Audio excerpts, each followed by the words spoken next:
வணக்கம். இன்றைக்கி நம்ம ஸ்வீட் வைப்ஸில் என்ன பார்க்க போகிறோன்னா, பூண்டு மிளகாய் பொடி பண்ண போகிறோம். மலை பூண்டும் நாட்டு பூண்டும் சேர்த்து கரெக்டாக ரெண்டு கைப்பிடி வச்சுருக்கேன். மலை பூண்டும் நாட்டு பூண்டும் சேர்த்து 2 கைப்பிடி வச்சுருக்கேன். அப்புறம் வந்துட்டு வெள்ளை எள்ளு ஒரு 1.5 ஸ்பூன் எடுத்து வச்சுட்டுருக்கேன். கடலைப்பருப்பு ஒரு 1/2 கப்பு, உளுத்தம்பருப்பு ஒரு 3/4 கப்பு, பெருங்காய கட்டி, காஷ்மீரி சில்லியும் குண்டு மிளகாய் வத்தலும் இப்படி எடுத்து 1.5 பிடி, கரெக்டாக 1.5 பிடி எடுத்து வச்சுருக்கேன். நல்லா கலர்ஃபுல்லாக இருக்கும்னு. அப்புறம் கறி லீவ்ஸ் எடுத்து வச்சுருக்கேன். இப்போ முதல்ல என்ன பண்ணிக்கலான்னா, வெறும் வாணலியில் இந்த எள்ளை மட்டும் வெள்ளை எள்ளை போட்டு ஒரு பரட்டிக்கலாம், பொரிய விட்டுடலாம். இல்லை, இதை அப்படியே ஒரு தட்டு தட்டிட்டு கொண்டு வரேன். அதையும் நம்ம எண்ணெய் ஊற்றி ஒரு பொரிச்ச மாதிரி பண்ணிக்கலாம்.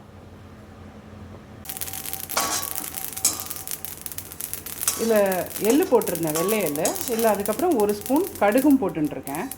இதை போட்டுட்டு இது நல்லா ரெண்டும் பொரிஞ்ச உடனே வேறு பிளேட்டில் ட்ரான்ஸ்ஃபர் பண்ணிக்கலாம். 1 ஸ்பூன் கடுகு ஆட் பண்ணியிருக்கேன் இதில். நான் அது போடும்போது காமிக்கலை. நல்ல மணமாக இருக்கும். இந்த பூண்டெல்லாம் இந்த உரல் இதால் நான் ஒரு தட்டு தட்டிக்கிறேன். தட்டி வைக்க போகிறேன். அப்போ பொரிக்கும் போது ஈஸியாக இருக்கும். இல்லைன்னா அப்படியே ரொம்ப நேரம் ஆகும். அதுக்கு தான் இதெல்லாம் ஒரு தட்டு தட்டிட்டு உங்களுக்கு காமிக்கிறேன். நல்லெண்ணெய் ஊற்றிட்டுருக்கேன் ஒரு 2 ஸ்பூனு. முதல்ல இந்த மிளகா வத்தலை இதில் வறுத்துட்டுடலாம், சமராமல் இருக்கும். அதனால் 2 ஸ்பூன் போட்டுருக்கேன். நல்லெண்ணெய் போட்டிருக்கேன். இதை ஃபஸ்ட்டு வறுத்துட்டுடலாம். இந்த வெள்ளை எள்ளும் கடுகும் பொரிச்சு எடுத்துட்டேன்.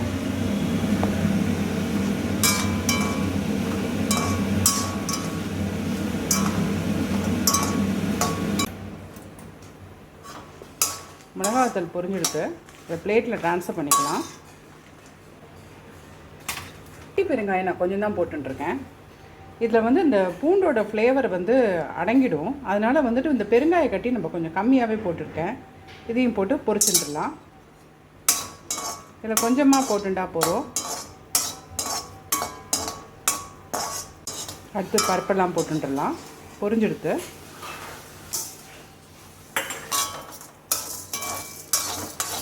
பொன்னிறமாகட்டும். மிக்ஸி ஜாரில் இந்த வெள்ளை எள்ளு, கடுகு இதெல்லாம் பொரிஞ்சதெல்லாம் இதில் போட்டுருக்கேன். அடுத்தது இந்த வறுத்து வச்சுருக்க மிளகாய் வத்தல் இருக்கு இல்லையா, இதையும் இந்த பெருங்காய கட்டியும் போட்டுக்கலாம். கடலைப்பருப்பு வறுத்து எடுத்துட்டாச்சு. அடுத்து உளுத்தப்பருப்பு வறுத்துக்கலாம்.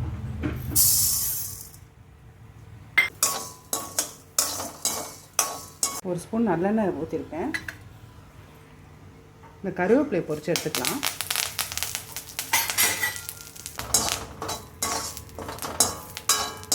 கருவேப்பிலை பொரிஞ்செடுக்க மிக்ஸி ஜாரில் ட்ரான்ஸ்ஃபர் பண்ணிடுறேன்.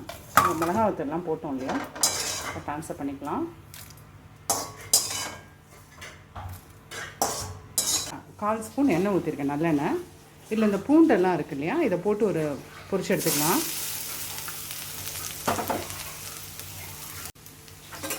ஈரப்பசம் இல்லாமல் நல்லா பொரிச்சு எடுத்துக்கலாம்.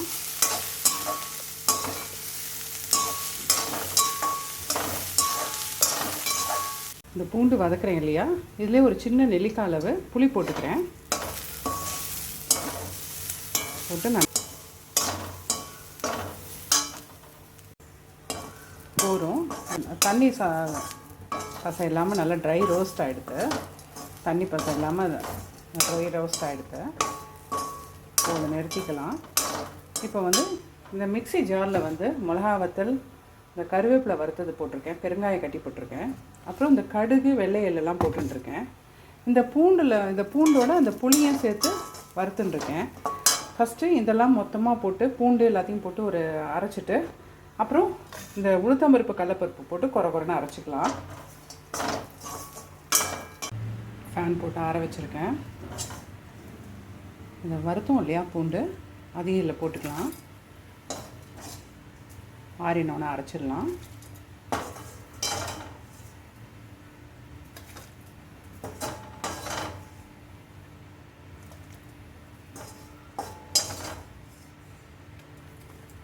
இதுலேயும் வந்து தேவையான அளவு உப்பையும் போட்டுடலாம்.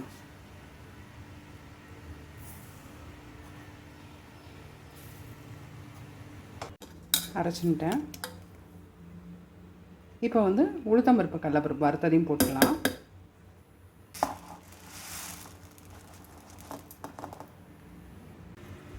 அரைச்சிட்டேன். இப்போ என்ன பண்ண போகிறேன்னா இலுப்பச்சட்டி, வெறும் இலுப்பச்சட்டியில் ஒரு பரட்டி எடுத்து வச்சுக்கலாம்.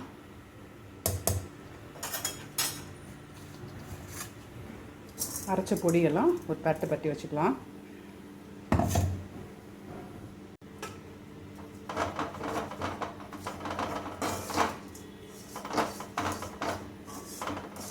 பரட்டி டப்பாவில் போட்டு வச்சுக்கலாம்.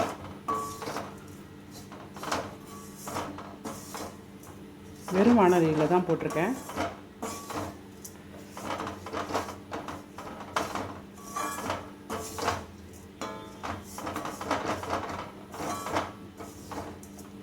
இது மாதிரி வச்சா கொஞ்சம் 4 படை வரும். அதுக்கு தான்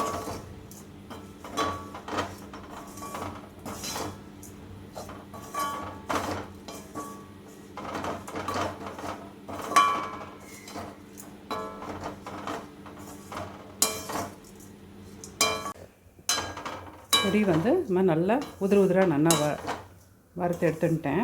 வெறும் இலுப்பச்சட்டியில் போட்டு இது மாதிரி எடுத்துட்டோன்னா அந்த பூண்டோட ஈரப்பசை வந்து போய் நல்ல 4 படை வரும். இது மாதிரி நம்ம ரெடி பண்ணி வச்சுட்டோன்னா ஆர்டினரி பொடி மாதிரி இருக்கும். நம்ம மிளகா அப்படி பண்ணுறோம் இல்லையா, அது மாதிரி இருக்கும். இது மாதிரி உதிராக நல்லா இருக்கும். இதை வந்து நம்ம ஒரு ஏர்டைட் கண்டெய்னரில் போட்டு ஸ்டோர் பண்ணி வச்சுருந்தா ரொம்ப நாள் நல்லா இருக்கும். பூண்டோட ஈரப்பசை டோட்டலாக போயிடுத்தேன். ஆனால் அடுப்பு ஆஃப் பண்ணிடலாம்.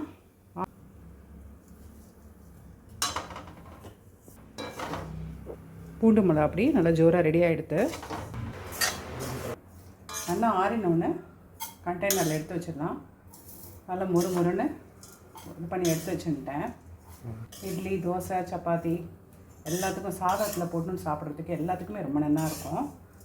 இந்த மாதிரி வறுத்து எடுத்து வச்சுட்டோன்னா 4 படை நல்லா இருக்கும்.